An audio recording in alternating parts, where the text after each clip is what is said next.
পাকিস্তানের খাইবার পাখতুনখাওয়া প্রদেশে বিপুল হরপা বান, ৩ শতাধিক নিহত, আহত বহু, একাধিক গ্রাম সম্পূর্ণ ধ্বংস হয়ে গিয়েছে এবং সেই ভয়াবহ পরিস্থিতির ছবি দেখাচ্ছে আপনাদেরকে, যেখানে পাকিস্তানের খাইবার পাখতুনখোয়া সেই প্রদেশে বিপুল হরপা বান এবং সেই হরপা বানে এখনো পর্যন্ত নিখোঁজ রয়েছেন অনেকেই, নিহত হয়েছেন ৩ শতাধিক মানুষ, আহত হয়েছেন বহুজন, একাধিক গ্রাম সম্পূর্ণ ধ্বংস হয়ে গিয়েছে।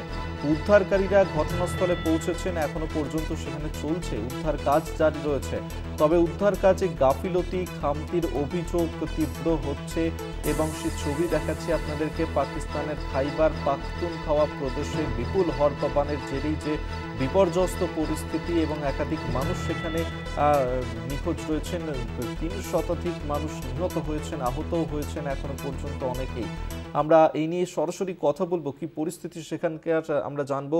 শাশ্বতী রায় সরাসরি আমাদের সঙ্গে রয়েছেন প্রতিনিধি। শাশ্বতী, কি পরিস্থিতি? দেখো, কার্যত পাকিস্তানের খাইবার পাখতুনখোয়া এলাকায় বিপুল হরপা বানে নিহত প্রায় ৩০০রও বেশি মানুষ এবং একাধিক গ্রাম কিন্তু সম্পূর্ণভাবে নিশ্চিহ্ন হয়ে গেছে এবং বহু মানুষের আটকে থাকার সম্পূর্ণভাবে সম্ভাবনা জারি রয়েছে এবং বহু মানুষ এখনো পর্যন্ত নিখোঁজ রয়েছে বলে খবর মিলছে। তবে কার্যত এই প্রাকৃতিক দুর্যোগের ছবি কিন্তু বারবার করে দেখতে পাওয়া যাচ্ছে। সেক্ষেত্রে কদিন আগে দেখা গেছিল জম্মু কাশ্মীরের সংলগ্ন অংশেও কিন্তু ঠিক একইভাবে হরপা বানে ক্ষতিগ্রস্ত হয়েছে বহু গ্রাম। ঠিক তার সঙ্গে সঙ্গে যে পরিস্থিতি তৈরি হয়েছে তাতে করে পাকিস্তানের এই পাখতুনখোয়া এলাকায় প্রদেশে কার্যত হরপা বানে ৩০০ জনের বেশি মানুষ নিহত হয়েছেন এখনো পর্যন্ত। বহু এলাকা থেকে উদ্ধারকারী দল বহু মানুষজনকে উদ্ধার করে বিভিন্ন জায়গায় সরিয়ে নিয়ে যাচ্ছে এবং নদীর সংলগ্ন যে সমস্ত গ্রামগুলি রয়েছে সেগুলিকে খালি করে দেওয়া হয়েছে, কারণ নদীর জলস্তর প্রবল মাত্রায় বৃদ্ধি পেয়েছে।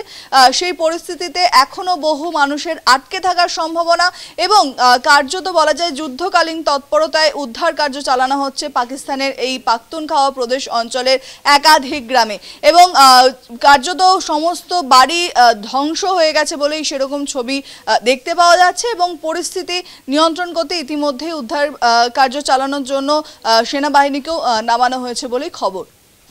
ধন্যবাদ শাশ্বতী তোমায়। শাশ্বতী রায় সরাসরি আমাদের সঙ্গে ছিলেন।